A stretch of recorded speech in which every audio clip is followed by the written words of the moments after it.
নেশার করাল গ্রাস থেকে এলাকাকে রক্ষা করার জন্য রবিবার সকাল ৮টা নাগাদ কৈলাস শহরের লাটিয়াপুর গ্রাম পঞ্চায়েতের উত্তেজিত জনতা একত্রিত হয়ে এক নেশা বিক্রেতার বাড়িতে হানা দেয়। জানা গেছে এই নেশা বিক্রেতার নাম দেবদাস দেবনাথ। সে দীর্ঘদিন ধরে ব্রাউন সুগার, ইয়াবা ট্যাবলেট সহ বিভিন্ন ধরনের নেশা সামগ্রী বিক্রি করে। দেবদাস দেবনাথের বাড়ির পাশে দিনমজুর এক ব্যক্তি নেশা আসক্ত হওয়ার কারণে পারিবারিক ঝগড়া বিবাদের ফলে ওনার স্ত্রী বাড়ি থেকে চলে যায় এবং ওনার একটি ছেলে বিকলাঙ্গ। বাড়িতে খাওয়ার দাওয়ার না থাকার কারণে গতকাল ফাঁসি দিয়ে আত্মহত্যার চেষ্টা করেও এই দৃশ্য এলাকাবাসী দেখতে পেরে সঙ্গে সঙ্গে যুবকটিকে আত্মহত্যা করা থেকে মুক্ত করে। এরপর শনিবার রাতে এলাকাবাসী সিদ্ধান্ত নেয় দেবদাসের বাড়িতে গিয়ে তল্লাশি অভিযান করবে। এলাকাবাসীদের পূর্ব পরিকল্পনা অনুযায়ী রবিবার সকাল ৮টা নাগাদ একত্রিত হয়ে সকলে দেবদাসের বাড়িতে গিয়ে দেবদাস দেবনাথ এবং ওনার স্ত্রীকে কিছু উত্তম মধ্যম দিয়ে তাদেরকে একটি গাছের সাথে বেঁধে রাখা হয় এবং তাদের বাড়িতে ভাঙচুর করে এবং ঘরের তল্লাশি চালিয়ে প্রচুর পরিমাণ নেশা সামগ্রী উদ্ধার করে। এরপর খবর দেওয়া হয় কৈলাস শহর ইরানি থানায়। ইরানি থানার বিশাল পরিমাণ পুলিশ এবং টিএসআর বাহিনী ঘটনাস্থলে এসে দেবদাস দেবনাথ এবং ওনার স্ত্রীকে থানায় নিয়ে যান। এলাকাবাসী দাবি করছেন দেবদাস দেবনাথ এবং ওনার স্ত্রীর কঠোর শাস্তির যাতে ব্যবস্থা করে পুলিশ প্রশাসন।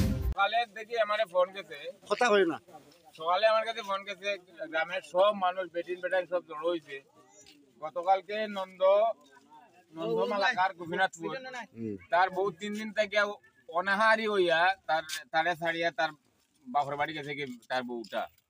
যাওয়ার পরে গতকালকে তার একটা ছেলে 3 দিন অন্ধ ছেলে 3 দিন উপবাস থাকতে থাকতে এসে কালকে ফার্স্ট লাগছে। ওই গ্রামের তার পাড়া প্রতিবেশী তার গেট গাড়ি শব্দ নিয়ে তারে ফার্স্টের থেকে মুক্ত করিয়া দিছে। ওই ছেলেটারে বিকলাঙ্গ তারে মুক্ত করিয়া দিছে। 3 দিন সে উপবাস থাকতে তার হে বাতা পায়, তার বাতার টেকাটা তার বাবাই উঠাই আনিয়া দৈনিক 450 টাকার ব্রাউন সুগার খাইছে, কিন্তু গরো চাউল আনে না। বিক্রেতাকে ওই দেবু আর ওই দেবুর বউ দুইজনে বেছে। তার লগে তার অনুষঙ্গী খেরা আছে আরো গুপ্তভাবে। আমরা এখনো সরাসরি আইছি না নজরে। আমরা নজরে আইলে আমরা গ্রামবাসী হিসাবে আমরা বরদাস্ত করতে পারতাম না। গ্রামের অসংখ্য যুবক ছেলেকে নষ্ট করে এই দুইটা মানুষ, দেবু আর দেবুর বউ। আর তার পিছনে আরো গাইডলাইনে আছে আরো 2-3 জন। আমরা প্রকাশ্যে যেদিন আসবো সাংবাদিকের মাধ্যমে আপনার কাছে আমরা জানাবো। এখন আপনারা এলাকাবাসী কি চাই? আমরা চাই তাদের শাস্তি হোক, বা তারা এটা ছাড়বো না। যদি ছাড়ে তারা বান্ধিয়ে রাখা হয়েছে।